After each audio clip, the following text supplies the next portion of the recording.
चलो, ये है संख्या पद्धति। संख्या पद्धति में हम क्या सीखेंगे कि संख्याओं का निर्माण कैसे होता है और भी कितने प्रकार की संख्याएं होती हैं, इन सभी को हम आज जानेंगे इसमें संख्या पद्धति में। एक होता है आधारभूत संख्या।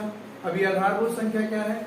आधारभूत संख्या में 10 डिजिट होते हैं। इन डिजिट का, इन अंकों का उपयोग करके और भी नंबरों को बनाया जाता है और इन अंकों को उपयोग करके जिन नंबरों को बनाया जाता है, जो नंबर बनते हैं, उसको बोलते हैं व्युत्पन्न संख्या। क्या बोलते हैं? व्युत्पन्न संख्या या डिराइव्ड नंबर, है ना। जैसे हम लोग देखते हैं कि हमें लिखना है अगर 51, ठीक है, तो ये 51 में ये 5 इसी ये फंडामेंटल नंबर से लिया गया है और 1 भी किससे लिया गया है? ये इसी फंडामेंटल नंबर से, यानी 5 भी इसी आधारभूत संख्या से आया है और 1 भी इसी आधारभूत संख्या से ही आया है, ठीक है। तो ये जो संख्या बनती है इसको क्या बोला जाता है? व्युत्पन्न संख्या। क्या बोला जाता है? व्युत्पन्न संख्या। तो व्युत्पन्न संख्या का निर्माण कैसे होता है? अब इनका क्या है कि स्थानीय मान, एक होता है स्थानीय मान, संख्याओं जितनी भी संख्याएं होती हैं उसका होगा स्थानीय मान, और दूसरा क्या होता है? जातीय मान। जातीय मान, इन्हीं स्थानीय मान और जातीय मानों का उपयोग करके संख्याओं का निर्माण किया जाता है और जो जिन संख्याओं का निर्माण किया जाता है उसको कहा जाता है व्युत्पन्न संख्या, या फिर उसको इंग्लिश में बोलते हैं डिराइव्ड नंबर, ठीक है। अब ये जातीय मान और स्थानीय मान क्या है कि हमें ये देखना है कि किस स्थान पर है, उस स्थान की वैल्यू क्या है ना, वो हो जाएगा स्थानीय मान। और जातीय मान वो जैसा है, जितना हम उसका हमें बोध होता है। अगर यहाँ लिखा है 5 तो हमें क्या है कि ये 5 का बोध हो रहा है। अगर यहीं पे लिखा होता 8 तो हमें 8 का बोध होता है। लेकिन ये हमें क्या है कि ये 1 का स्थानीय बोध, 1 का जातीय मान 1 ही होगा और 8 का जातीय मान 8 ही होगा, ठीक है।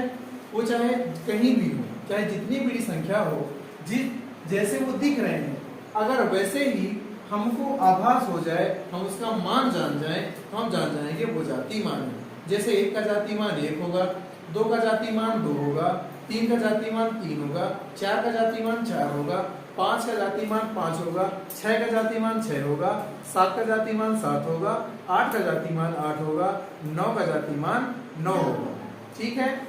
और फिर डबल डिजिट में चलने लगेंगी हमारी संख्याएं, तो फिर हम क्या करेंगे? इकाई दहाई करने लगेंगे, ठीक है। तो उनका भी जातीय मान निकल आएगा सब संख्याओं का। अब जैसे देखिए हमारे पास लिखा है 51 यानी 51। अब 51 का, अब अगर दोनों संख्याओं की हम देखें जातीय मान क्या है, तो 1 का जातीय मान क्या होता है? 1 होता है, और 5 का जातीय मान क्या होता है? 5 होता है। लेकिन स्थानीय मान में अंतर होगा, है ना। स्थानीय मान में अंतर क्यों होगा कि हम बोल भी रहे हैं क्या? स्थानीय मान मतलब जिस स्थान पे हो उसका क्या मान है, वही होता है स्थानीय मान, है ना। तो बच्चों अब ये देखना है कि जो 51 है, 51 में एक इकाई है और एक दहाई पे है ना। और हमेशा हम ये जानते हैं कि जो इकाई का मान होता है, उसके किसी भी जातीय मान के संख्या के साथ 1 का गुणा होगा। जैसे ये 1 है, ये 1 है, इसका जातीय मान कितना है? 1 है, ठीक है। और इकाई के साथ गुणा हो जाएगा। मतलब अब देखना है इकाई का जो मान होता है वो कितना होता है? 1 होता है। लेकिन यही दहाई का मान कितना होगा? दहाई का मान होगा 10। सैकड़े का मान कितना होता है? 100। सैकड़े का मान होता है 100। और हजार का मान कितना होता है? 1000, है ना। ऐसे 1000, फिर 10,000 का मान 10,000 होगा, 1 लाख का मान 1 लाख होगा, 10 लाख का मान 10 लाख होगा, है ना। 1 करोड़ का मान 1 करोड़ होगा। हम क्या करेंगे? जिस भी वो स्थान पर है उसको हम जानेंगे, पहले वो देख लेंगे उसका जातीय मान कितना है ना। उसके बाद उसका स्थान इकाई दहाई करेंगे। जिस भी स्थान पर होगा हम उसको क्या करेंगे? उतने के स्थानीय मान से उसमें गुणा कर देंगे, है ना। तो हमारा निकल आएगा क्या? स्थानीय मान। अब देखना जैसे हमारे पास यहाँ लिखा है 51, कितना लिखा है 51। अब 51 में इकाई का मान कितना होता है 1 होता है, ठीक है। और यहाँ जाति मान भी 1 है, तो 1 गुणे 1। अब ये दोनों संख्या जुड़ी होंगी, प्लस करेंगे। इसका जाति मान कितना है, इसका जाति मान 5 है। जाति मान कितना है 5 है। लेकिन जो इसका स्थानीय मान है ये दहाई के स्थान पर है, और हम बता चुके हैं दहाई का मान होता है कितना 10। तो हम इस जाति मान से दहाई को गुणा कर देंगे। ये दोनों को 5 गुणे 10 बराबर 50 प्लस 1 एकम 1, मतलब 51 ये हमारा बन गया। यही क्या कहलाता है, व्युत्पन्न संख्या यही कहलाती है। स्थानीय मान और जाति मान का उपयोग करके आधारभूत संख्याओं से जिन संख्याओं का निर्माण होता है उनको बोला जाता है व्युत्पन्न संख्या। इसमें कोई डाउट? ठीक है, चले आगे। और भी एक दो संख्याओं को हम देख लेते हैं कि कैसे और भी संख्याओं का निर्माण होता है स्थानीय मान और जाति मान का उपयोग करने के पश्चात। तो चलिए हम आपके सामने लिखते हैं 396। अब हम ये जानते हैं, पहले हम क्या करेंगे कि इकाई दहाई कर लेंगे। कौन सी संख्या इकाई में है, कौन सी संख्या दहाई में है और कौन सी संख्या सैकड़े में है। तो अब ये देखते हैं, ये 6 किस में है, इकाई में है, ठीक है। और 9 किस में है, दहाई में है। और 3 किस में है, सैकड़े में है, सैकड़े में।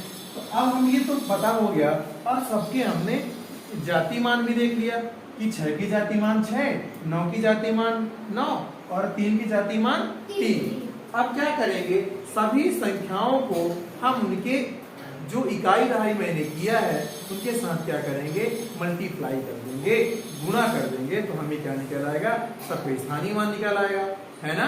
अब देखिए, अब यहाँ 6 है, ये 6 का गुणा इकाई का मान होता है कितना, हमने आपको बता दिया है 1 होता है। इसके जाति मान से इसके स्थान का गुणा, प्लस ये 9 है और 9 का फिर दहाई का मान कितना होता है 10 होता है, ठीक है। सैकड़े का मान कितना होता है 100 होता है। इसका जाति मान कितना है 3 गुणे 100, ये हो जाएगा कितना 300, प्लस ये हो जाएगा 90 प्लस 6, ये तीनों को जोड़ देंगे कितना आ जाएगा 396। ऐसे ही संख्याओं का निर्माण होता है। तो एक बार और बता दें, फंडामेंटल नंबरों का उपयोग करके उनके जाति मान और स्थानीय मान का भी उसमें उपयोग करके जिन संख्याओं का निर्माण करते हैं उसको कहते हैं व्युत्पन्न संख्या। तो ये बातें समझ में आ गई, हम आगे की ओर चलें? Yes sir. ठीक है, चलिए। तो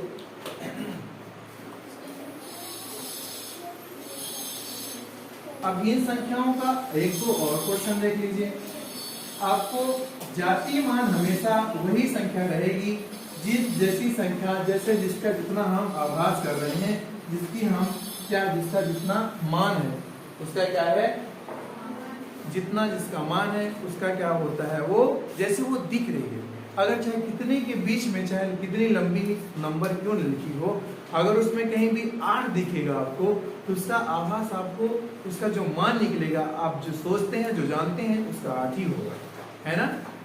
और अगर वही पूछेगा कि किस स्थान पर है, तो आपको क्या करना है, इकाई दहाई करना है।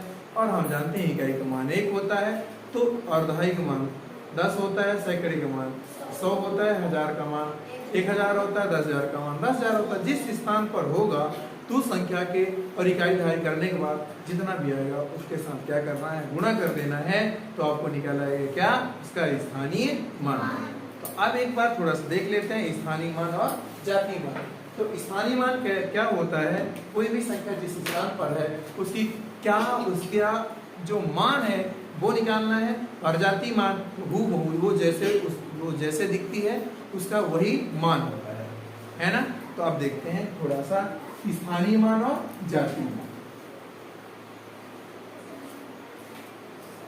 स्थानीय मान, दूसरा है जातीय मान, ठीक है।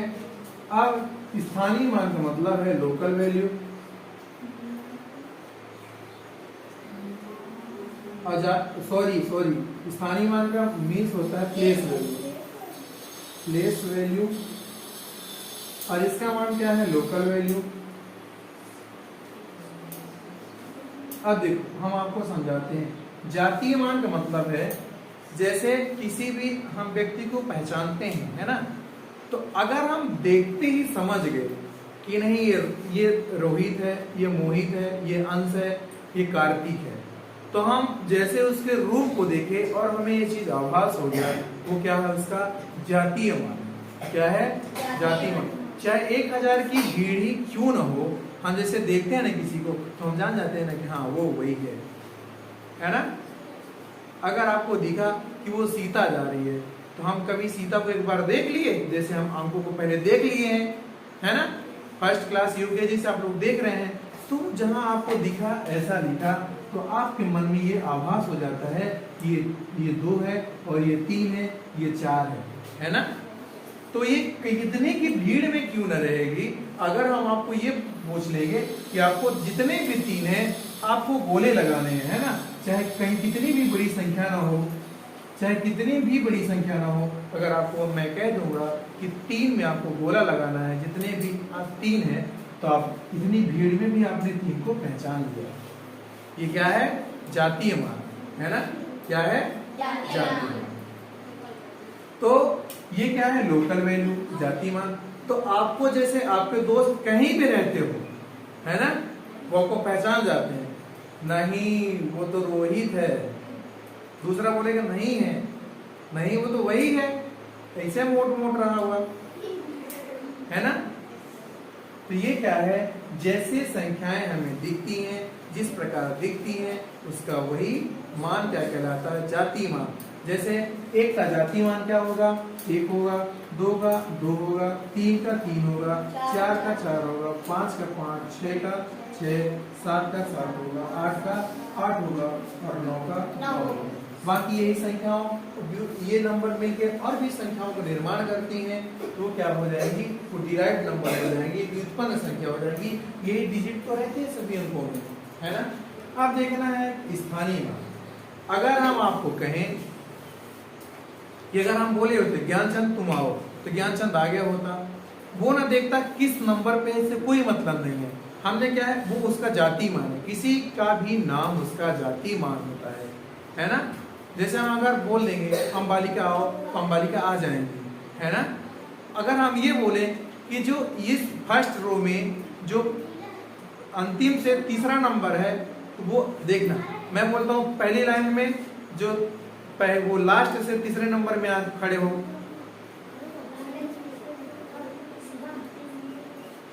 देखो वो खड़े हो गए ना, तो उनका वो क्या है स्थानीय मान।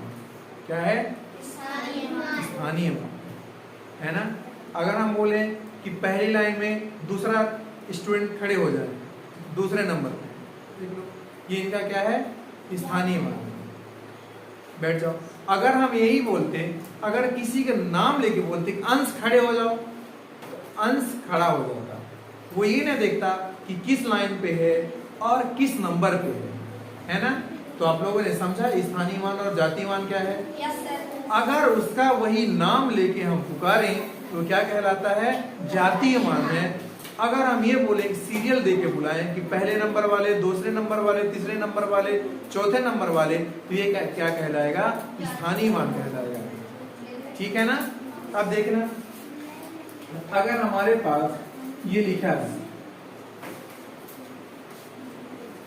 ठीक है, अगर हम ये बोले कि इसमें जो एक है उसका स्थानीय मान कितना है, एक का स्थानीय मान तो हम कर लेंगे इकाई, क्या कर लेंगे इकाई, दहाई, सैकड़ा, हजार, ये 10,000 है ना, ये किसमें है लाख में, कितना है लाख। अब इसका जातीय मान लिख लेंगे और 1 लाख का गुणा कर देंगे।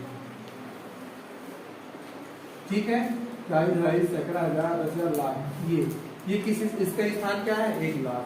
कितना है 1 लाख। ये बात समझ में आई। आपको एक सिंपल सा चीज मैं बताता हूँ, उससे ये है कि आपको हमेशा स्थानीय मान निकालने में कोई भी प्रॉब्लम नहीं होगी। कैसे, आइए हम समझते हैं।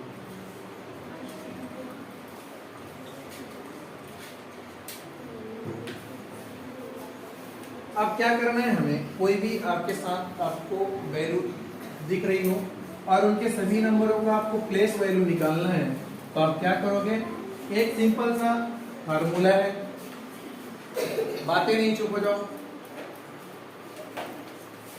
अगर हमारे पास इतनी बड़ी वैल्यू है, ठीक है, अगर आपको बोल दिया जाए जाति मान तो सबका निकाला आएगा आसानी से, लोकल वैल्यू 6 का 6, 7 का 9 का 3 का 4 का 5 का 5, ठीक है, ये तो आसानी से निकल आएगी। अब रही बात किसकी, अब रही प्लेस वैल्यू की, मतलब स्थानीय मान की, किसकी, स्थानीय मान। अब स्थानीय मान का है, अगर इकाई दहाई करेंगे तो थोड़ा ज्यादा समय लग जाएगा। अगर हमें समझना ही है कि कैसे स्थानीय मान सबका निकालना है, तो देखो हम क्या करेंगे, सबसे पहले जो संख्या है उसका जाति मान रख लेंगे, जिसका भी स्थानीय मान हमें ज्ञात करना है, ठीक है। जैसे 6 का हमें करना है, हमने 6 जाति मान उसका है, और 6 के बाद जितने भी वैल्यू हैं उतने ही जीरो रख देना, इसके जगह में एक जीरो, इसके जगह में एक जीरो, ये और ये, तो तब भी हमारे यही आ जाएगा, इसमें कोई भी प्रॉब्लम नहीं होगी। जैसे यहाँ 7 का निकालना, 7, हमें 9 का निकालना होता, हमें 3 का निकालना होता, ठीक है, हमें 4 का निकालना होता, हमें 5 का निकालना होता, 5 के बाद कुछ भी नहीं है, किसी कोई प्रॉब्लम, तो स्थानीय मान और जाति मान हम इजीली निकाल लेंगे, ठीक है। किसी कोई समस्या है? नहीं।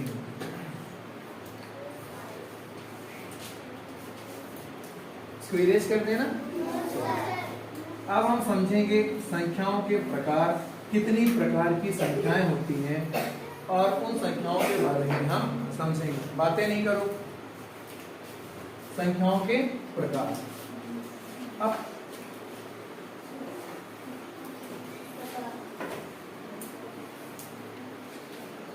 संख्याओं के प्रकार, तो सबसे पहले हम लेंगे वास्तविक संख्या। वास्तविक संख्या, वास्तविक संख्या, फिर है काल्पनिक संख्या, काल्पनिक संख्या, फिर है मिश्रित संख्या, मिश्रित संख्या, ठीक है। ये है इतने प्रकार की संख्या। तो वास्तविक संख्या क्या है, वास्तविक का मतलब होता है रियल, है ना, जो जैसी दिखती हो उसका मान वही हो, तो क्या कहलाता है, वास्तविक संख्या है। वास्तविक संख्या या मतलब कि कोई भी वस्तु हो तो वास्तविक वस्तु, जैसे आपको हम दिखा रहे हैं कि मार्कर है, तो रियल में भी एक मार्कर है ना।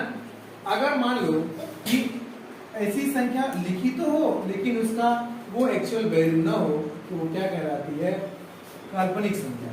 और जब दोनों संख्याओं को हम मिला देंगे तो क्या कहलाएंगी, मिश्रित संख्या। ये बात समझ में आई। तो काल्पनिक संख्या क्या है, जैसे भी जिस रूप में वो दिखती है ना, जिस रूप में वो दिखती हो और उसका मान भी वही हो, तो क्या कहलाएंगी, काल्पनिक संख्या कहलाएंगी, ठीक है। और जैसे वो दिखती तो हो लेकिन उसका रियल मान वैसे ना हो, तो क्या कहलाएंगी, काल्पनिक संख्या।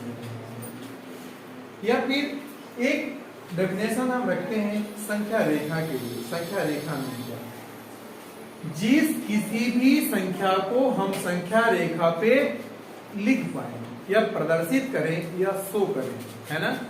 कहने का मतलब हम अगर संख्या रेखा खींचे, अगर उन संख्याओं को हम संख्या रेखा पे रख पाए तो क्या कहलाएंगी, वास्तविक संख्या कहलाएंगी, ठीक है। अगर संख्या रेखा हम खींचे, अगर उन संख्याओं को हम उस संख्या रेखा पर प्रदर्शित न कर पाए, लिख न पाए, तो कहलाती है क्या, काल्पनिक संख्या कहलाती है। क्या कहलाती है, काल्पनिक संख्या। और वास्तविक संख्या और काल्पनिक संख्या को एक साथ अगर रख दिया जाए, वो कहलाती है क्या, मिश्रित संख्या। बात समझ में आई? Yes, sir.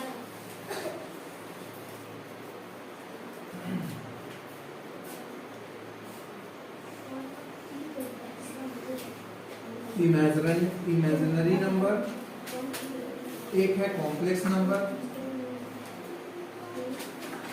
नंबर, एक है रियल नंबर। ठीक है, हमने आपसे क्या कहा कि जिन किसी भी संख्याओं को, मतलब जिन किसी भी संख्याओं को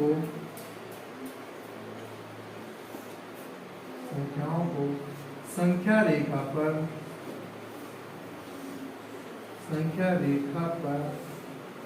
लिख सकें,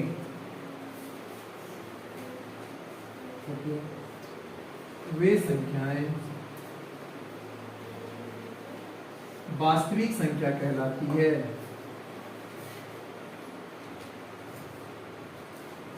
वास्तविक संख्या कहलाती है।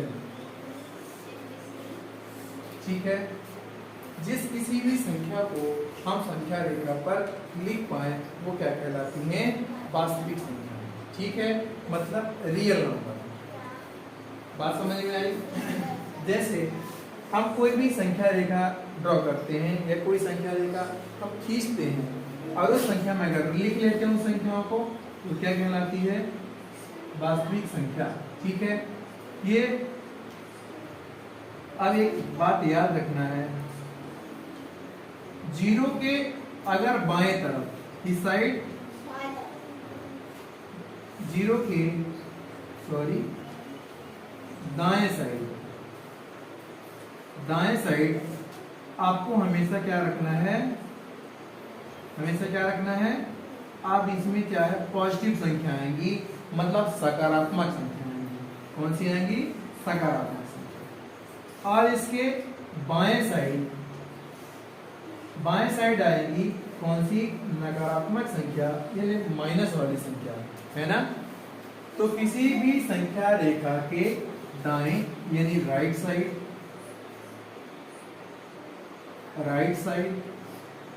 साइड होगी संख्याएं प्लस में होंगी, और बाएं साइड किसमें होंगी? संख्याएं माइनस में होंगी। बात समझ में आई, है ना? तो कैसे संख्याएं पॉजिटिव और नेगेटिव लिखी जाती हैं, आइए हम समझते हैं इसको। अब इस संख्या रेखा पर हमने संख्या रेखा खींचा और अभी हम आपको बता चुके हैं कि बीच में जीरो होता है और इसके दाएं साइड, मतलब जो दायां भाग है, दायां साइड है, उसमें संख्याएं पॉजिटिव में रहती हैं और बाएं साइड संख्या किस में रहती हैं? निगेटिव में। मतलब इधर प्लस वाली संख्या धनात्मक संख्याएं और इधर क्या होंगी? ऋणात्मक संख्याएं। तो इधर क्या होंगी? धनात्मक संख्याएं और इसके बाएं साइड क्या होंगी? ऋणात्मक संख्याएं।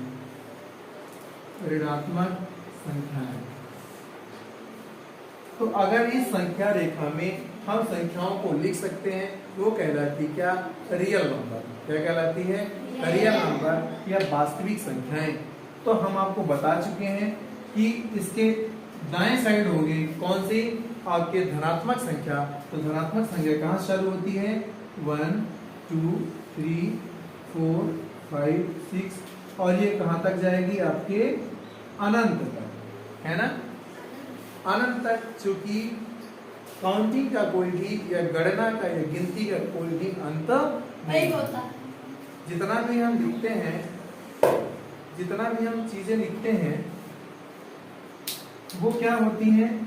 वो गणित का एक बहुत छोटा भाग हम लोग पढ़ते हैं और अंकों को बहुत छोटा भाग पढ़ते हैं, है ना? और इसके इस साइड कौन सी संख्या होगी? ऋणात्मक संख्या। ठीक है, तो इधर -5 -4 -3 -2 -1 और 0। अब आपको ये लगता होगा कि ये संख्याएं जो है है ना, ये अपोजिट क्यों चल रही है ना, और ये यहां से क्रमशः ये इधर की ओर। देखो एक चीज मैं आपको बता रहा हूं, धनात्मक संख्याएं, कौन सी संख्याएं, धनात्मक संख्याएं जीरो के जितने ही पास रहेंगी वो उनका मान उतना ही छोटा रहेगा। कौन संख्या है ये, धनात्मक संख्याएं, धनात्मक संख्याएं, धनात्मक संख्याओं का जो मान होता है वो जो जीरो के पास जितने ही पास रहेंगी उसका मान उतना ही कम रहेगा। तो जीरो से जितने ही दूर जाती रहेंगी, जीरो से जितने दूर रहेंगी उनका मान उतना ही ज्यादा रहेगा। जैसे 1 का जो मान है वो जीरो के पास है इसलिए कम है। क्यों बात कर रहे हो? और जो ऋणात्मक संख्याएं हैं वो जो जीरो से जितने पास रहेंगे उसका मान उतना ही ज्यादा होगा, और धनात्मक संख्याओं में जो जीरो से जितना पास रहेगा उतना छोटा, और ऋणात्मक संख्याओं में जीरो से जितना पास रहेगा उतना ही बड़ा होगा। बात समझ में आई? तो ये कहना है कि धनात्मक संख्याओं में जो जीरो से जितना दूर रहेगा वो उतना ही बड़ा रहेगा, और ऋणात्मक संख्याओं में जो जीरो से जितना दूर रहेगा उतना ही छोटा रहेगा। बात समझ में आई? तो आपको ये ध्यान देना है कि ऋणात्मक संख्या अगर जीरो से पास में है, जैसे -1 जीरो से पास में है ना, तो -1 जीरो से पास है अपेक्षाकृत -2 से, है ना, तो 2 छोटा होगा ऋणात्मक संख्या में, है ना, -1 बड़ा होगा। ठीक है? कैसे? आपको ये ध्यान देना है कि जैसे आप कहीं किसी दुकान पे जाते हो, आपने कुछ उधार लिया, और जैसे एक कोई है 3 रुपए को उधार लेगा, कितने का? 3 रुपए। अगर उधार लोगे तो आप माइनस में रहोगे, है ना, और दूसरा है जो कितने को उधार लिया, 1 को उधार लिया, है ना, और जब आप 10 का नोट उसको दोगे, है ना, 10 का नोट आपने दिया, और ये दो फ्रेंडों ने आप दुकान में गए, और एक ने 3 रुपए को उधार लिया, दूसरे ने 1 रुपए का लिया, और जब हम उसको नोट देंगे तो हमें इसको एक को कितना लौटाएगा? 7 रुपए, और एक को लौटाएगा 9 रुपए। तो ऋणात्मक किस में ज्यादा था? किसने ज्यादा खाया था? 3 रुपए वाला, है ना, तो वो क्या था? 3 रुपए वाला ज्यादा दबा हुआ था, है ना, ज्यादा ऋणात्मक में था। अब तो इसलिए ये -3 क्या है? छोटा है, किससे? -1 से। तो एक वाला 1 रुपए जो दिया था उस 10 का नोट देगा तो 9 रुपए लौटाएगा, है ना, तो उसने कम खाया था इसलिए जीरो के ज्यादा पास है, ये तो बड़ी कहलाएगी, और जो जीरो से जितना ही दूर रहेंगी ऋणात्मक संख्याएं उतनी ही छोटी कहलाएंगी। तो ये चीजें समझ में आई आपको? तो वास्तविक संख्या हमने समझा, रियल नंबर, ये रियल नंबर है जिस संख्या को हम संख्या रेखा पर दर्शा सकें वो क्या कहलाती है? Real number. अब क्या है? Imaginary number. अब जिन संख्याओं को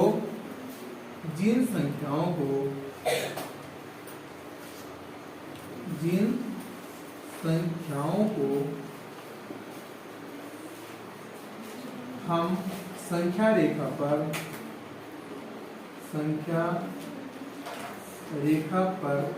ना लिख सके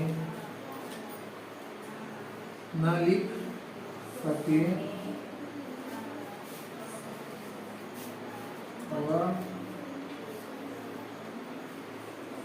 काल्पनिक संख्या कहलाती है।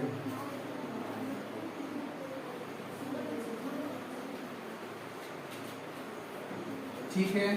तो जिन संख्याओं को हम ऐसे संख्या रेखा पर न लिख सकें वो क्या कहलाएगी?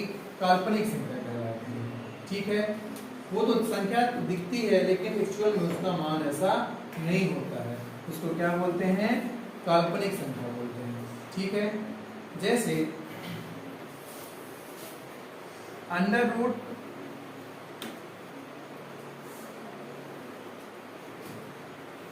जैसे हम अगर लिखते हैं यहाँ 27, ठीक है, कितना है? 27। अब 27 का जब हम करनी से हटाएंगे, इस करनी का मान कितना होता है? 2 होता है। मतलब क्या है, करनी के अंदर जितनी भी संख्याएं होंगी अगर उनका 2-2 का जोड़ा बनेगा तो एक संख्या बाहर आएगी, है ना। जैसे देखो यहाँ होता, जैसे ये 3 गुणे 3 गुणे 3, ये 3 का क्यूब है। क्या है? 3 का क्यूब है। तो इससे तो एक जोड़ा तो बाहर आ जाएगा, 3√3। अब इसका एग्जैक्ट वैल्यू निकालने में काफी समय लग जाएगा और काफी लंबा भी है, कॉम्प्लिकेटेड है, और इसलिए इसका यहाँ कहाँ रख पाएंगे, समस्याएं हो जाएंगी। इसलिए संख्या रेखा में इसको नहीं रखा जा सकता, है ना। तो ऐसी संख्याओं को, जैसे मान लो अब हम लिखते हैं कि √-9 है ना। अब अंडर रूट इसका -9 तो इसका कोई होता ही नहीं है ना। कैसे निकलेगा? तो अगर हम इसको ऐसे निकालेंगे कि ये 9 मल्टीप्लाई -1 तो ये निकलेगा, है ना। तो इसका क्या निकल आएगा? इसका ये 3 जा 9 होता है ना, 3। और अगर -1 का होगा इयोटा, 3 आई हो जाएगा। क्या बोलते हैं इसको? इयोटा। लोटा नहीं, इयोटा।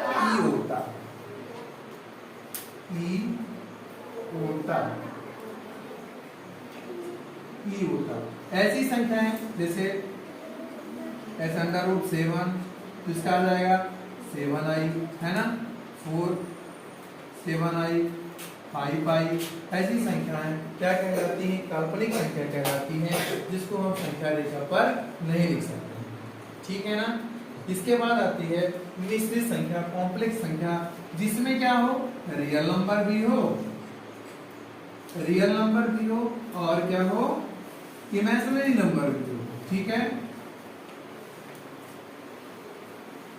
रियल नंबर और इमेजिनरी नंबर दोनों हो तो ऐसी संख्या क्या कहलाती हैं? कॉम्प्लेक्स नंबर कहलाती हैं, ठीक है। जैसे 5 है, 5 में हम प्लस को इयोटा कर देंगे, 5 माइनस और इयोटा, सॉरी 5 3 इयोटा, इसमें कर देंगे -7 इयोटा।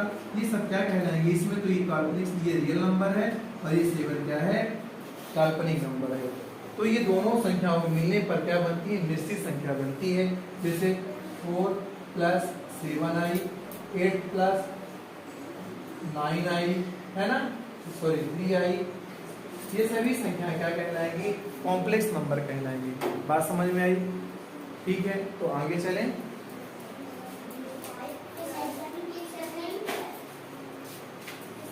अब हम आगे की ओर चलेंगे कि और संख्या क्या है। तो हम इसके बाद समझेंगे कि एक होता है परिमेय संख्या, दूसरा होता है अपरिमेय संख्या। तो परिमेय संख्या को बोलते हैं रेशनल नंबर, और अपरिमेय संख्या को बोलते हैं इरेशनल नंबर। परिमेय संख्या क्या है?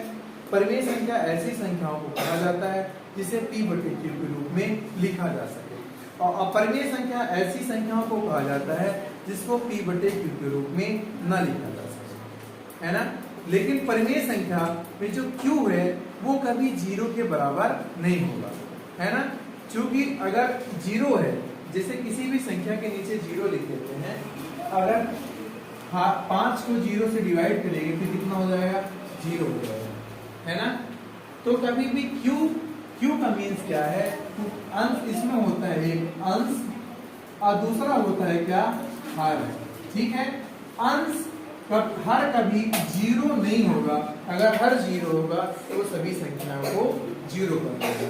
इसलिए q हमेशा क्या बोलते हैं इसको? अगर अंश को p मान लेंगे और हर को q मान लेंगे तो q नॉट इक्वल टू 0, मतलब q 0 के बराबर नहीं होना चाहिए, ठीक है।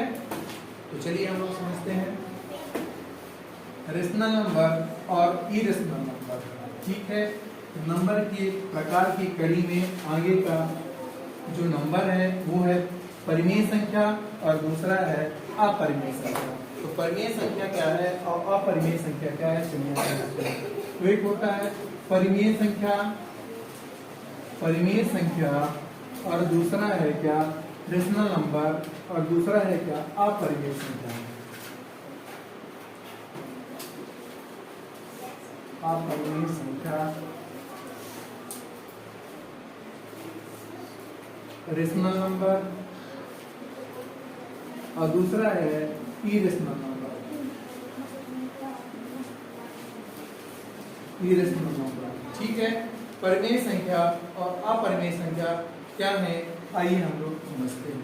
परिमेय संख्या ऐसी संख्याओं को कहा जाता है, परिमेय संख्या ऐसी संख्याओं को कहा जाता है, परिमेय संख्या ऐसी संख्याएं होती हैं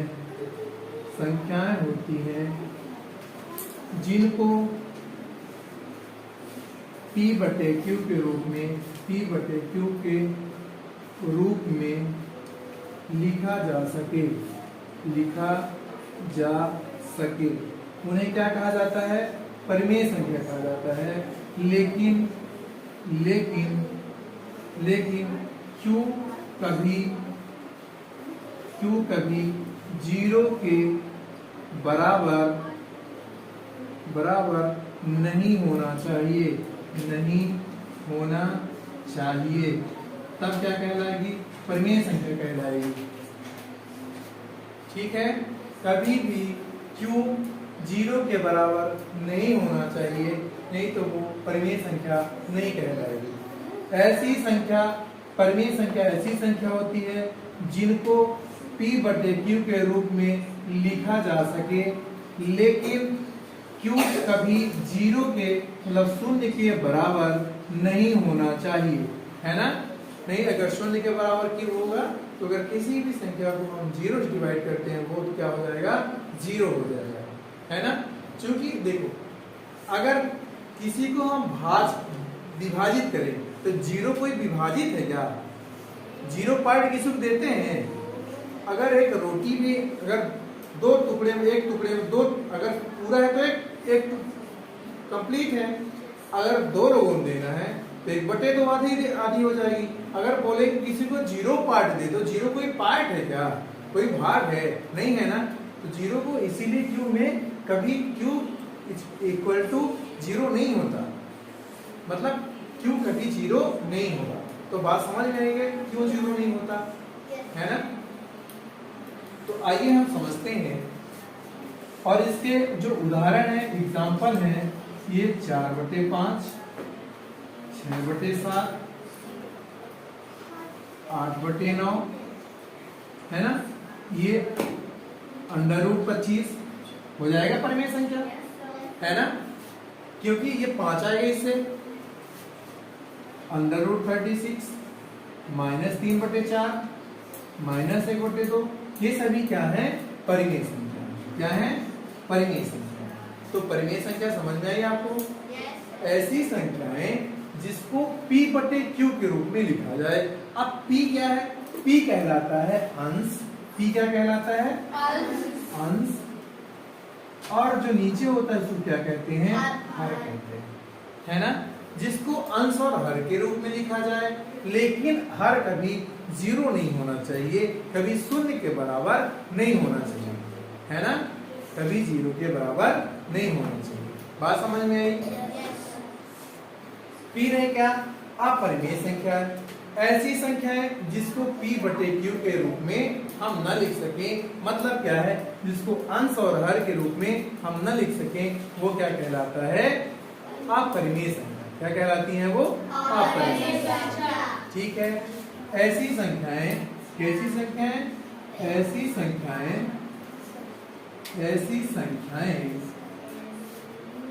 ऐसी संख्याएं होती हैं जिनको या जिन्हें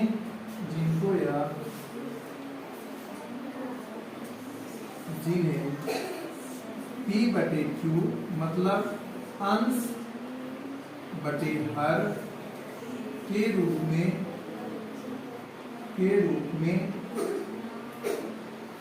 ना लिखा जा सके, ठीक है। ऐसी संख्याएं होती हैं जिन्हें P/Q के रूप में नहीं लिखा जा सके, ठीक है, वो क्या कहलाएंगी, परिमेय संख्या कहलाएंगी, ठीक है ना। जैसे अगर हम आपको यहाँ एग्जाम्पल है इसका, अगर लिख दें √7, √19, √20, ठीक है, √20, 20। ठीक है, अब क्या है, अब ये बात ये समझना है, तो एक किसी के बटे में एक लिखने से कोई परिवर्तन नहीं आता, लेकिन इसका क्या परफेक्ट स्क्वायर नहीं आएगा, है ना, नहीं आता, इसलिए करनी में है। ठीक है, और इसे p बटे q के रूप में अंश और हर के रूप में हम नहीं लिख सकते हैं। ठीक है, और अब और ये भी देखना है कि कौन कौन सी संख्याएं हैं जो अपरिमेय संख्याएं हैं, है ना, किस वजह से सभी गणितीय प्रतीक, सभी गणितीय प्रतीक,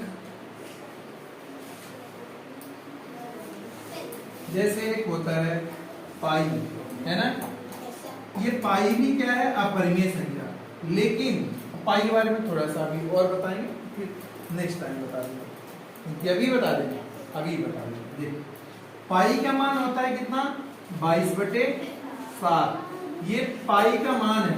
अगर इसका मान दिया है तब ये क्या कहलाएगी, परिमेय संख्या कहलाएगी।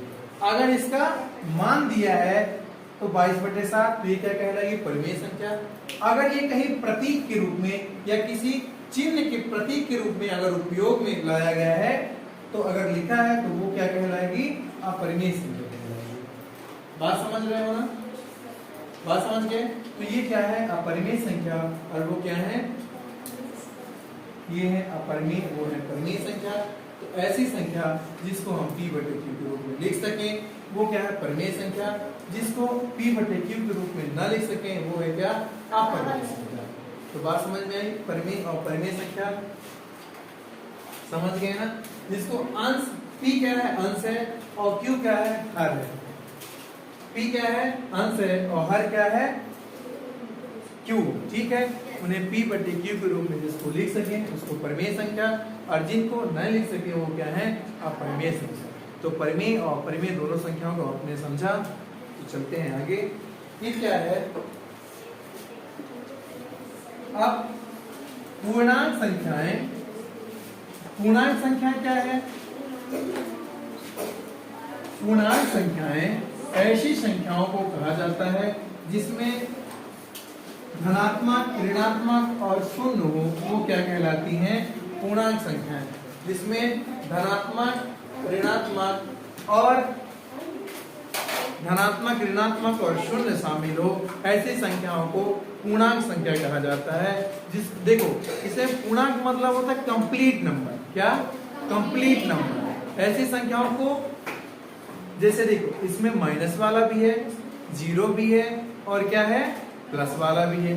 मतलब धनात्मक संख्या भी है, ऋणात्मक संख्या भी है, और जीरो भी है। हमें तो यही चाहिए ना, संख्या या तो ऋणात्मक, वो धनात्मक होती है, या तो ऋणात्मक होती है, या फिर जीरो होती है। सभी संख्याएं नहीं जीरो होती, लेकिन जीरो भी। तो अगर हमें ऋण वाली संख्या मिल गई, धन वाली मिल गई, जीरो, मतलब सभी संख्याएं मिल गई। गणित में यही ना होता है, किसी भी क्वेश्चन में वो तो अगर उसमें माइनस होगा, या तो प्लस होगा, या फिर जीरो होगी, है ना। तो हमें क्या है कि इसीलिए इसको क्या बोलते हैं, पूर्णांक संख्या को बोलते हैं, इंटीजर नंबर को बोलते हैं क्या, कंप्लीट नंबर। क्या बोलते हैं, कंप्लीट नंबर, यानी पूर्ण संख्या, मतलब पूरी कंप्लीट नंबर, है ना। अब हम पढ़ेंगे पूर्णांक और भिन्न। पूर्णांक और क्या है दूसरा हमारा, भिन्न। पूर्णांक और भिन्न। अब ये पूर्णांक को क्या बोलते हैं,